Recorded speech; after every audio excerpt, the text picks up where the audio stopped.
Hi, my name is Celia Sasser, and I just wanted to take a moment to introduce myself as well as to welcome you to my channel. So if you happen to come across this video, you're probably wondering why you found me. Well, my channel is about self-growth, self-care, and self-worth, but it is guided by astrology, and it's designed especially for women. Through my journey of going through my own self-discovery, I found astrology, and it helped me find and rediscover my goddess energy, the divine feminine within, the parts of myself that I detached from. And during my process, I have recorded the way that I had transformed my life. And as I'm recording this video, Mars has entered Scorpio. And Scorpio is the house of transformation. It is also the house of secret knowledge. And astrology is that secret knowledge. And we are all here going through a transformation during this time. So you're right on time for finding me.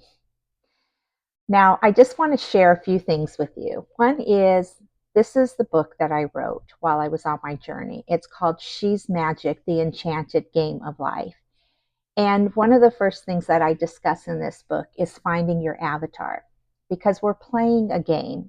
And if you don't know who you are, and you're feeling unfulfilled in your life, and you're feeling lost, and you've lost that special fire inside of you, I recommend that you first learn your natal chart. So in my book, I show you how and what important things that you need to know about your natal chart. Three of those things is that the zodiac sign is the how. The planets are the what. And the houses are where it is happening in your life. And so the more comfortable you get with paying attention to the transits and how they are affecting you and how you can utilize that energy for your transformation, the more aligned you will feel. Quickly, I want to go over the archetypes in each zodiac sign. And the archetype for Scorpio, being that Mars just entered Scorpio, is the mystic. Okay, and the mystic is the one who trusts her inner knowing. And that's what this energy is about, trusting your inner knowing. So because we've been living our lives externally, we've pushed that down. This inner voice that we have, we dismiss it because we've been taught to seek external validation. The next is Libra. And Libra is the beautiful minded. And the reason why she's that archetype is because she's ruled by Venus, and she's all about equality. And so her archetype creates more peace and balance in our lives. And being that we are in Libra season, I'm going to be creating some videos around this archetype. Now we have Capricorn, and the Capricorn's archetype is the boss. And the boss energy is about achieving, creating strategy, and really being in alignment with your traditions, your values, what you find more important, your authentic code.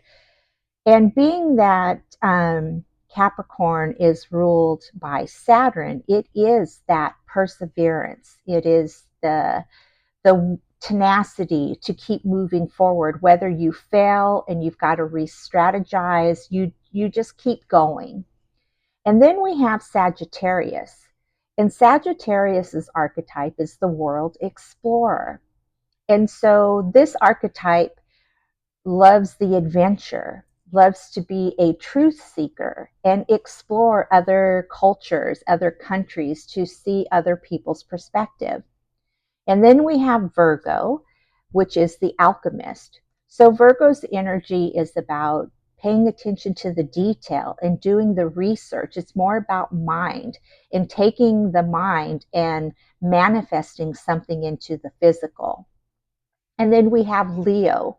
And Leo's archetype is the extrovert. Now, all Leos are not extroverted, but Leos want to be recognized in the work that they're doing in their lifetime. And so the extrovert will get out of their comfort zone in order to shine, because Leo's natural ruler is the sun. And then we have Cancer. And Cancer's archetype is caring, the nurturer. And the reason is because the moon rules Cancer. And the moon is very emotional. It's your mother energy. It is how you care for others, but most importantly, how you care for yourself. And then we have Gemini, and Gemini's archetype is the communicative. And that is because Mercury rules Gemini. And Mercury is all about communication, whether it's through social media, whether it's writing, speaking, and teaching. And then we have Taurus, and Taurus's archetype is the sensual. And the sensualist really loves tactile things. So it's the material world. So you love the way, what you smell, what you touch, what you taste, what you hear. Those are very tactile. And so uh, the sensualist is very grounded because it feels everything in its surrounding. And then we have Aries. And Aries archetype is the combative, and that's because it's ruled by Mars. And Mars's energy is more aggressive, and it has a bad reputation, like of creating wars and being reactive. But in reality, since Mars has moved into Scorpio, it's more about being assertive and moving obstacles out of the way and really getting your point across, having clarity about what it is that you want to bring forth, this new energy, because Aries is the first zodiac sign of the calendar, astrological calendar. So the next archetype we have is Pisces. And Pisces is the dreamer. And this archetype gets a bad rap because we've been told that, our imagination is only for keeping your head in the cloud. But the truth of the matter is, this archetype helps you tap into your intuition and to have compassion for others and to really trust what your spirit wants to experience in your lifetime. It is your spiritual aspect. It is trusting in the unseen. So the next and the last archetype I want to talk about is Aquarius, which is the visionary. Now, you're an accumulation of all of these archetypes because you have all 12 zodiac signs in your chart. But the visionary is very innovative. It's future thinking. It is having a lot of ideas.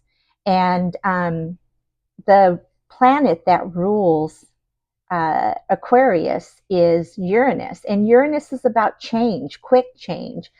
So right now we do have Pluto in Aquarius, which is creating, it's destroying old constructs and creating new ways of being. And so this has really guided me to this work to really remind us that we are more than just our physical bodies and that the cosmos are always guiding us. They are the heavenly bodies. And if you watched any of my other videos, you know that I always say that you're a star.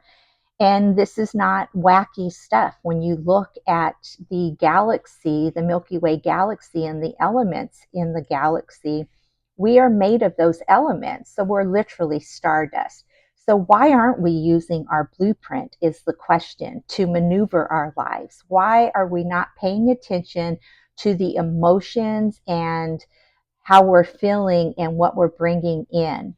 And if this is up your alley, I'd love for you to hit the subscribe button. And I just want to thank you for being here.